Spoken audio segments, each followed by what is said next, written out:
दो बहुओं की कहानी। नीता को तारीफ शब्द पता ही नहीं था। घर का सारा काम वह एकदम सही सही करती थी।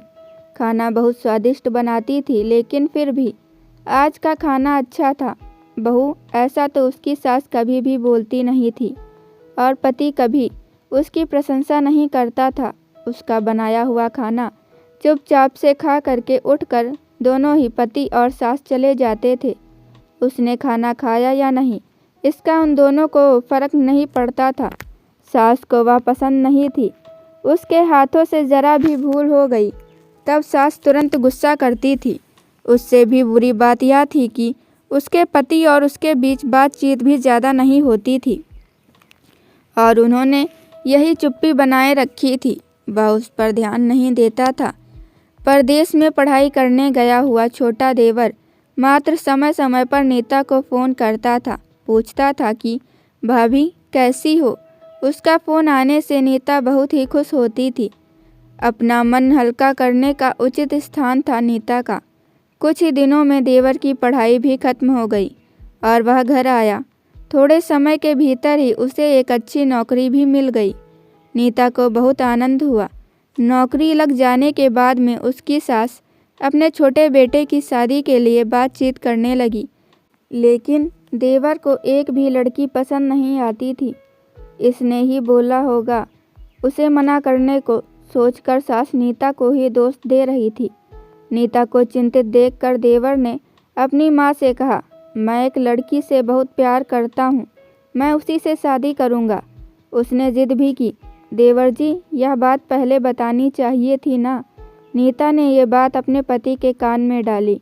इस बात पर उसने थोड़ी किटपिट की, लेकिन लड़की देख करके वह भी तैयार हो गया। सवाल बचा सास का। अपने छोटे बेटे का मन कैसे ही दुखाएगी वह। बाद में उनकी भी हाँ हो गई।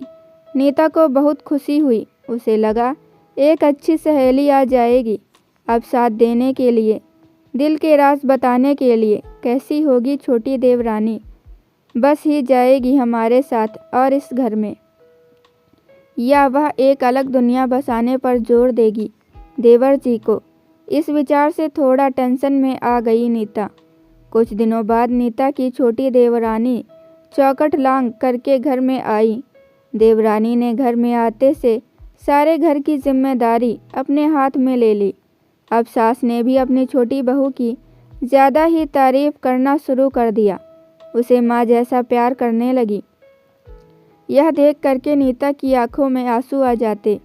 वह सोचती, मैं भी तो यही काम करती थी, फिर मेरे साथ ही क्यों ऐसा बर्ताव हुआ। अब थोड़े दिनों बाद छोटी देवरानी पूरे घर पर राज करेगी, और फिर मेरी जगह तो वहाँ पर कोने में होगी। अपने ही विचारों में खो गई नीता। नीता के भाव समझने पर छोटी देवरानी नीता के हाथ अपने हाथ में लेकर बोली, दीदी मुझे सब पता है, मुझे अपनी छोटी बहन ही समझिए। देखना बहुत जल्दी सब ठीक हो जाएगा। छोटी देवरानी ने पूरे घर की जिम्मेदारी तो ले ली, लेकिन कामों में कुछ न कुछ बार बार भूल करती थी। फिर देवरानी नीता के पास जाती और मदद मांगती थी। ऐसा रोज ही होने लगा। यह देखकर सास लेकिन गुस्सा हो गई। मेरे रहते हुए वह छोटी बहू बड़ी बहू को क्यों पूछती रहती है। फिर सास भी रसोई घर में आकर काम शुरू करने लगी। धीरे धीरे वो छोटी बहू के साथ साथ अनजाने में बड़ी बहू से भी प्यार से बर्ताव करने लगी, प्यार से बोलने लगी, नए पदार्थ दोनों को सिखाने लगी, भूल समझ करके समझाने लगी। अब सास और दोनों बहुओं में भी अच्छी दोस्ती होने लगी। इस वजह से बड़ी बहू का स्वभाव अच्छा होने लगा। उसके स्वभाव में खुलापन आ गया। सास भी दोनों के साथ ही काफ़ी शॉपिंग तो कभी फिल्म देखने जाने लगी। वो अपनी दोनों बहुओं को समान प्यार करने लगी थी। इस वजह से घर का माहौल हंसता खेलता हो गया। इसके अलावा अपने भाई और उसकी पत्नी की बॉन्डिंग देखकर नीता का पति भी उसके साथ अच्छा व्यवहार करने लगा। यह देखकर छोटी बहू बहुत खुश हुई। दीदी घर पर पहले आप ही का हक था। ऐसा बोलकर छोटी बहू ने पूरी घर की जिम्मेदारी अपनी जेठानी को दे दी। साल भर में नीता के देवर को अच्छी वेतन और बड़ी पोस्ट पर स्थानांतरित किया गया। अब छोटी देवरानी भी अपने पति के साथ परदेश जाएगी और मैं फिर अकेले रह जाऊंगी।